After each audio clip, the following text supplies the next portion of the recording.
Good evening friends, welcome to your channel S4E classes. Dear students, आज के इस lecture में हम लोग डिस्कस करने वाले हैं क्लास 12 का हमारा जो करंट इलेक्ट्रिसिटी का लास्ट टॉपिक बचा हुआ था, जो कि हमारे पास है हीटिंग इफेक्ट्स ऑफ करंट्स, जिसमें हम लोग क्या करेंगे, जूल्स लॉ ऑफ हीटिंग जो है वो डिस्कस करने वाले हैं। थोड़ा सा टॉपिक हम इलेक्ट्रिक पावर का लेंगे, उसके बाद हम कुछ न्यूमेरिकल्स जो होंगे जो कि बेस्ड होंगे हमारे पावर के ऊपर, इलेक्ट्रिकल पावर या फिर जूल्स हीटिंग इफेक्ट पर होंगे, वो हम सॉल्व करेंगे। तो चलिए शुरू करते हैं हमारा आज का लेक्चर। डियर स्टूडेंट, सबसे पहले होगा आपके पास topic that what do you understand by the, ठीक है, हीटिंग जो होती है, हीटिंग इफेक्ट्स ऑफ जो करंट है वो चीज क्या है। देखिए, जब भी आप किसी कंडक्टर से जो है वो करंट फ्लो करवाते हो, तो करंट फ्लो करवाने से क्या हो जाता है, वो कंडक्टर जो है कई बार क्या, हर बार जो है वो कंडक्टर क्या होता है, हीट अप हो जाता है। ठीक है, ये जो हीट अप होता है कंडक्टर, इसमें क्या होता है, जो हीट एनर्जी होती है वो क्या हो जाती है, जनरेट होती है उस कंडक्टर में। इसे लोग कहते हैं हीटिंग इफेक्ट्स ऑफ करंट। और इसी फिनोमिना को जो है वो यूज किया जाता है बहुत सारे इंस्ट्रूमेंट में। जैसे एक वाटर हीटर ले लो, इलेक्ट्रिक हीटर होता है आपके पास, वो एग्जांपल ले लो इसकी। ठीक है, एक आप इलेक्ट्रिक, ठीक है, केटल ले लो। ओके, मेरी बात समझ रहे हो। आप इलेक्ट्रिक बल्ब ले लो, आयरन ले लो।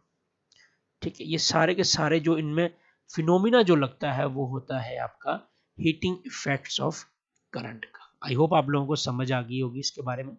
नेक्स्ट हम पढ़ने वाले हैं व्हाट इज द कॉज, कि जो हीटअप ये होता है इसका आखिर कारण क्या है। देखिए स्टूडेंट, ध्यान से आपने समझना है। मान लीजिए ये आपके पास कोई कंडक्टर है, ठीक है, तो ये कंडक्टर है, इसका एरिया ऑफ क्रॉस सेक्शन इस तरह से बना लेते हैं। ये एरिया ऑफ क्रॉस सेक्शन है, L लेंथ का है। ठीक है, तो आप इसमें एक इलेक्ट्रिक फील्ड जो है वो सेटअप कर लीजिए। मान लीजिए ये कंडक्टर आपने क्या कर दिया, इसके अंदर इलेक्ट्रिक सेटअप कर दिया है इस तरह से। ठीक है, ये नेगेटिव, ये पॉजिटिव। अब आप देखिए यहां से इलेक्ट्रॉन जो है इसके अंदर आ रहे हैं, ये क्या है, एक कंडक्टर है। और कंडक्टर की प्रॉपर्टी रहती है कि इसके अंदर क्या होते हैं आपके फ्री इलेक्ट्रॉन्स, वैलेंस इलेक्ट्रॉन जिन्हें लोग कहते हैं। ठीक है, तो यहाँ इलेक्ट्रॉन पड़े हुए हैं। ठीक है, आपने यहाँ से फील्ड प्रोवाइड करी है, पॉजिटिव चार्ज, नेगेटिव आपको पता है इलेक्ट्रॉन उल्टे जाते हैं, तो ये इलेक्ट्रॉन यहाँ पर आ चुके हैं। ठीक है, मेरी बात समझ रहे हैं आप लोग, इजी है, ध्यान में रखें। ये इलेक्ट्रॉन जब यहाँ पहुँचते हैं तो ये क्या करते हैं, ड्यूरिंग अपने मोशन के दौरान ये कोलाइड कर जाते हैं इन इलेक्ट्रॉन के साथ बीच में, और यहाँ अपनी जो काइनेटिक एनर्जी होती है वो क्या कर देते हैं, ट्रांसफर।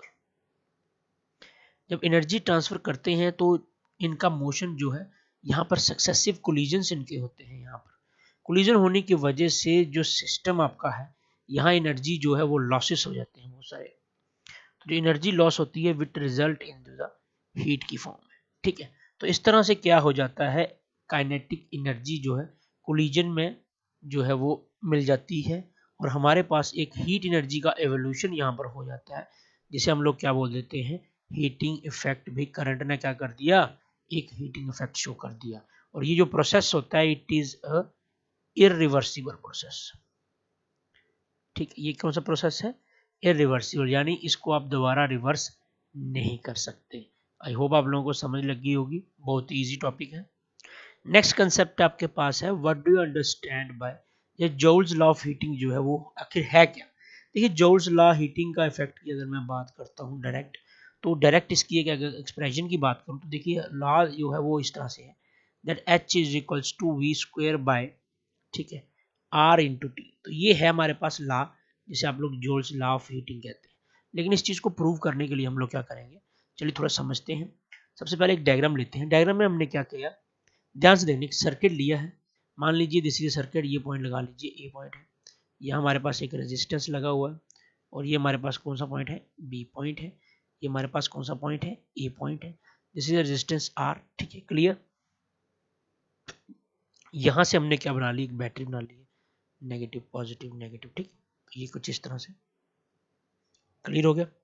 नेगेटिव और ये पॉजिटिव आ गया, पॉजिटिव से करंट जा रहा है।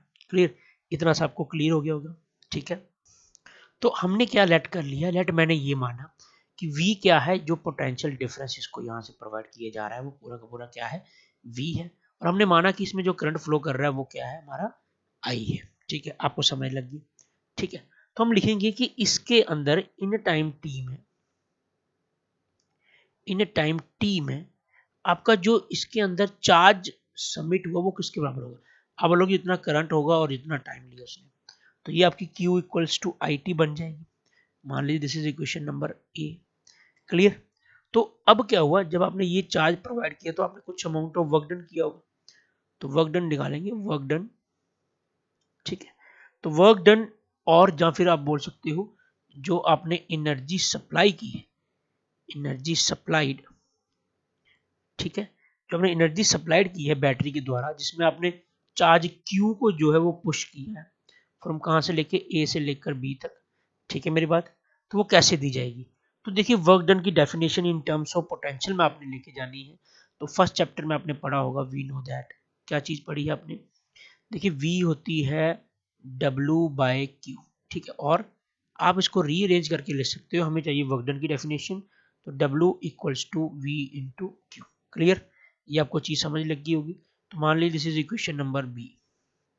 ठीक है, यहां आप क्या कर सकते हो, छोटी सी चीज आपने समझनी है कि जो V की वैल्यू है वेयर, इस जगह पर वेयर V जो है वो आपकी होगी कि आपकी A से लेकर B तक का डिफरेंस, जिसे आप लोग क्या बोलते हो, पोटेंशियल डिफरेंस जो है। ठीक है, क्लियर हो रही है बात आपको, इजी है।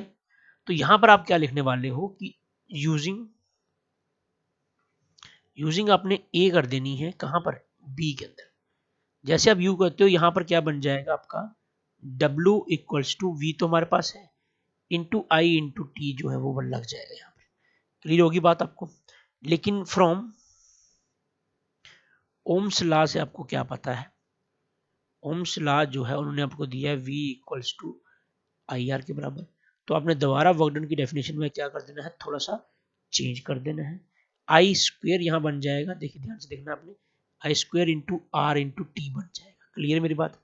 फिर दोबारा आप ओम्स लॉ की डेफिनेशन लगाओ जो आपको ये कहेगा, बट आपके पास जो आई की डेफिनेशन होती है वो होती है V/R। तो जैसे आप इसके अंदर लगाते हो तो W equals to V²/R² into R into T बन जाएगा, जिससे R और R कैंसिल हो जाएंगे। तो जो अमाउंट ऑफ वर्क डन होगा वो बन जाएगा आपका V²/R into T.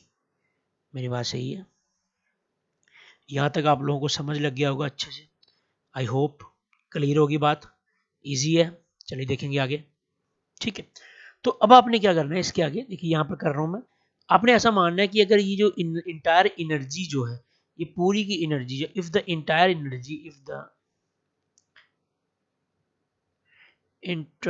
Energy is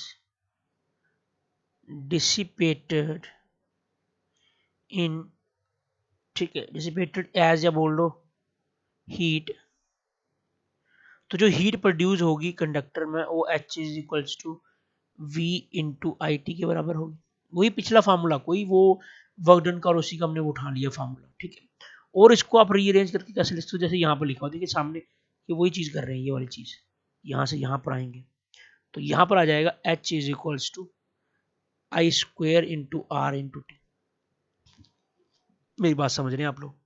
दोबारा हम लगा देंगे वही वाला फार्मूला, आप बोलोगे सर आई जो होता है वो V/R के बराबर होता है, तो H इज इक्वल्स टू यहाँ पर आ जाएगा V²/R² into R into T, R cancel हो जाएंगे, तो जो H की वैल्यू आने वाली है वो क्या आ जाएगी, V²/R into T. This is the required expression for the joules law of heating. और बताती क्या है, बताती ये है कि जो अमाउंट ऑफ हीट जो प्रोड्यूस होती है वो डायरेक्टली प्रोपोर्शनल किसके किसके, देखिए ध्यान से, डायरेक्टली प्रोपोर्शनल होती है आपके, सबसे पहले ध्यान से समझना है आपने, डायरेक्टली प्रोपोर्शनल यहां से आपको दिखाई दे रही है कि वो सर स्क्वायर ऑफ करंट के बराबर होती है। ठीक है कि नहीं, बिकॉज यहां से लिखेंगे H is directly proportional to I square. ठीक है कि नहीं, और H is directly proportional to R also. ठीक है कि नहीं, और H is also directly proportional to the T, because formula क्या है, W equal to I square, यहाँ ये वाली चीज H equal to I square R T.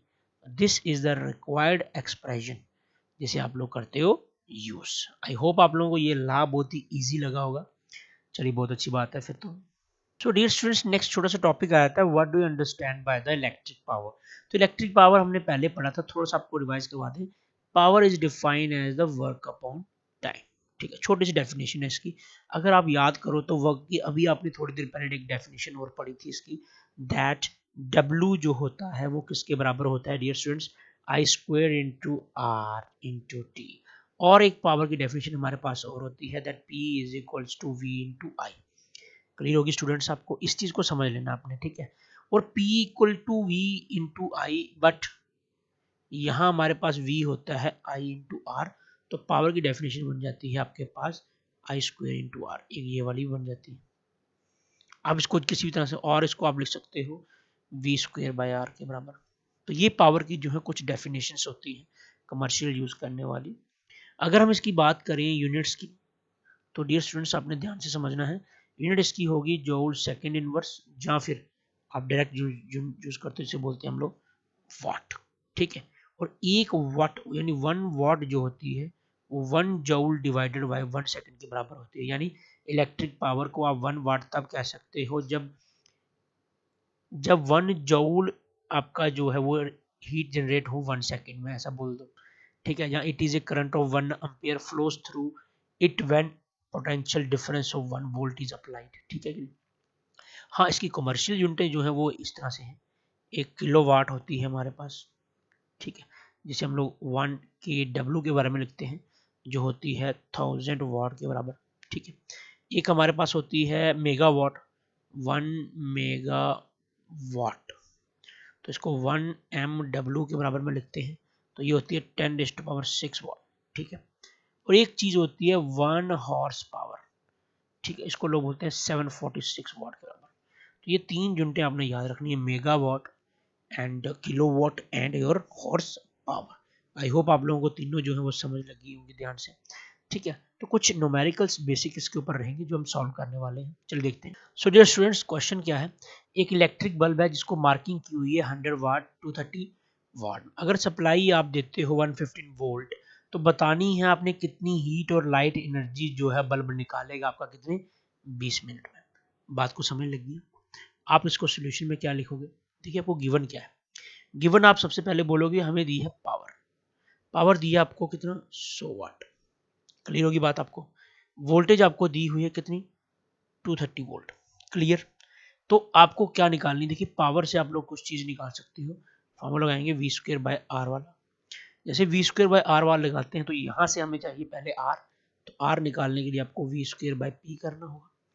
तो आर निकालने के लिए दोबारा आप करेंगे वी स्क्वायर यानी 230 multiply by 230 divided by P की वैल्यू है 100। ये दो कैंसर, 23 का स्क्वायर कर दीजिए अब 339, तो 529 इसका स्क्वायर आ जाएगा। तो 529 ओम इसका क्या आ गया रेजिस्टेंस, सबसे पहले तो ये निकल गया। बात होगी क्लियर। अब ये है कि जब आप 115 वोल्ट का क्या देते हो, वोल्टेज देते हो या पोटेंशियल देते हो, तो आपको बताना है कि कितना अमाउंट ऑफ एनर्जी निकलती है। तो डब्ल्यू का फॉर्मूला क्या है, V square by R into T, अभी हमने पढ़ा था जूल सेटिंग ला। तो वर्क डन निकालना है तो वी स्क्वेयर लगा दीजिए दोबारा सेम टू सेम।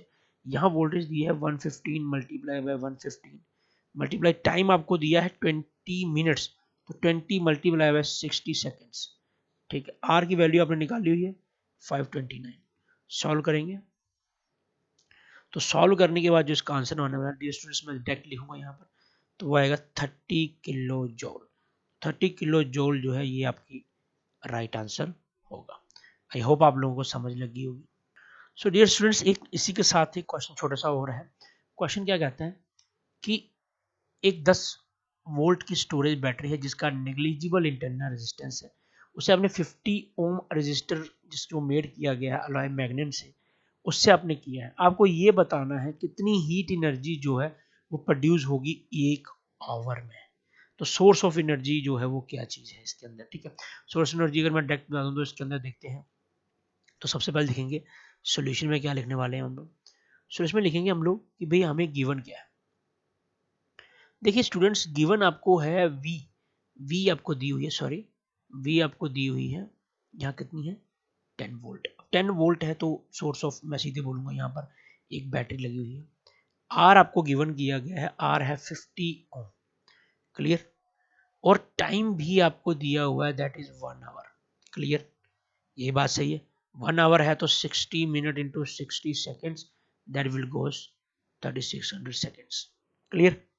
तो जो हीट प्रोड्यूस होगी वो किसके बराबर होगी, हीट प्रोड्यूस्ड यानी कि H जो होगी वो v स्क्वेयर बाय वही वाला फॉर्मूला जो हमने अभी पढ़ा, इसके बराबर।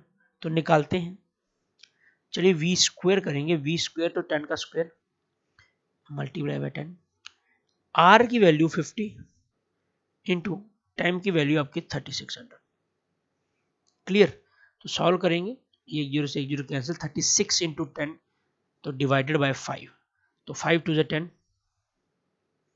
32 72, तो डियर स्टूडेंट्स 7200 जूल आपका अमाउंट ऑफ हीट जो है वो निकलेगी।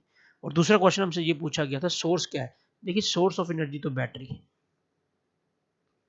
क्योंकि करंट 10 वोल्ट की पोटेंशियल डिफरेंस जो है वो आ रही है, ठीक है। आई होप आप लोगों को न्यूमेरिकल समझ लगा होगा, इजी लगा होगा लेक्चर। तो dear students, thanks for watching a video, please like share subscribe and